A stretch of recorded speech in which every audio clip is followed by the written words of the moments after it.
ଜଙ୍ଗଲରେ ଜଙ୍ଗଲରେ ଟିକି ଚଢ଼େଇ ଥିଲା। ସେ ବହୁତ ଗରିବ ଥିଲା। ତାକୁ ଗୋଲାପ ଫୁଲ ଭଲ ଲାଗେ। ସେ ପ୍ରତିଦିନ ତା ବଗିଚାରେ ଥିବା ଗୋଲାପକୁ ଯତ୍ନ ନିଏ। ଦିନେ ଟିକି ଚଢ଼େଇ ଗୋଲାପ ଫୁଲକୁ ପାଣି ଦଉଥାଏ। ସେହି ବାଟରେ ଯାଉଥିବା ଜଗୁ କହିଲା, ଆରେ ଟିକି, ତୁ ସବୁଦିନ ଗୋଲାପ ଫୁଲକୁ କାହିଁକି ଯତ୍ନ ନେଉ?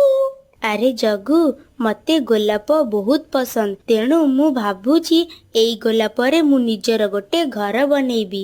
ହା ହା ହା। ଆରେ ଟିକି ଚଢ଼େଇ, ତୁ ନିଜର ଗୋଲାପରେ ଘର ବନେଇବୁ? ଜଗୁ ଏମିତି କହି ସେଠାରୁ ଚାଲିଗଲା। ହେଲେ ଟିକି ଚଢ଼େଇ ଗୋଲାପକୁ ପାଣି ଦେଇ ଘରକୁ ପଳେଇ ଆସେ। ତାପରେ ରାତିରେ ଜଗୁ ତା ମାକୁ କହିଲା, ମା, ଟିକି ଚଢ଼େଇ ଭଳି ମତେ ବି ଗୋଲାପ ଘର ଦରକାର। ପୁଅ, ତୁ ଗୋଲାପ ଘର ବନେଇବୁ, ନିଶ୍ଚୟ ବନେଇବୁ। କେମିତି ମା? ସିଏ ଆମକୁ ଗୋଲାପ ଦେବ ନାହିଁ। ଆରେ ଶୁଣ, ତୁ ରାତିରେ ଯାଇ ଟିକି ଚଢ଼େଇର ଗୋଲାପକୁ ଚୋରି କରିଦେ। ତାପରେ ଆମେ ସୁନ୍ଦର ଗୋଲାପ ଘର ବନେଇବା। ହଉ ମା, ଠିକ ଅଛି। କାଲି ଯାଇ ଟିକି ଚଢ଼େଇର ସବୁ ଗୋଲାପ ଫୁଲକୁ କାଟିଦେବି। ଟିକି ବଗିଚାରେ ପାଣି ଦେଉଥିଲା। ଗୋରି ଆସି କହିଲା, ଆଲୋ ଟିକି, ତୁ ଜାଣିଛୁ ତୁ ଯେଉଁ ଗୋଲାପ ଲଗେଇଛୁ ସେଇ ଗୋଲାପରେ ଭୂତ ଅଛି। କଣ? ଗୋଲାପ ବଗିଚାରେ ଭୂତ ଅଛି?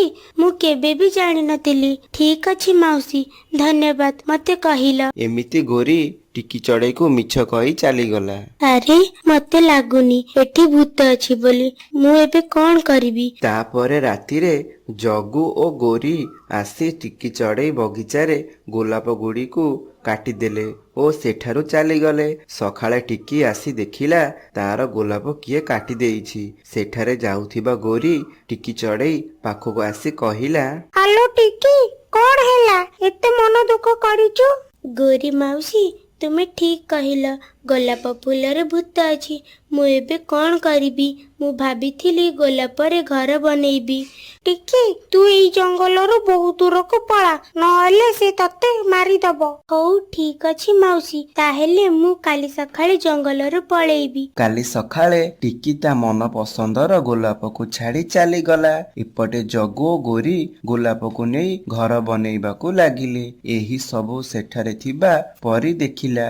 ଗୋଲାପ ଘରକୁ ପରି ଯାଦୁ କଲା, ଯାହାକି ଗୋଲାପ ଘର ଭୂତ ହେବାକୁ ଲାଗିଲା। ଆରେ ଇଏ କଣ? ଗୋଲାପ ଘର ହଲିବାକୁ ଲାଗିଲା। ମା, ମତେ ଡର ଲାଗୁଛି। ଆରେ ପୁଅ, ଏଇ ଘରେ ବୋଧେ ଭୂତ ଅଛି। ସେଠାକୁ ପରି ଆସିଲା।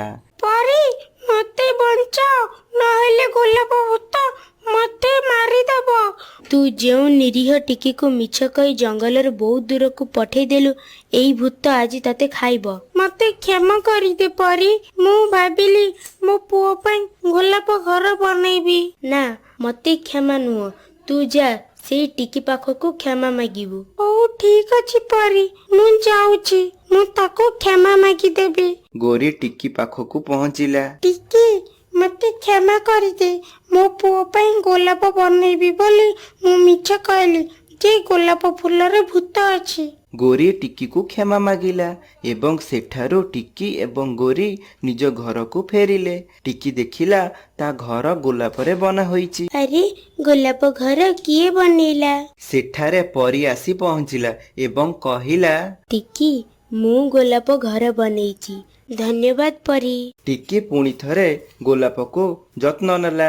ଏପଟେ ଗୋରି ଓ ଜଗୁ ନିଜ ଭୁଲ ବୁଝିପାରିଲେ।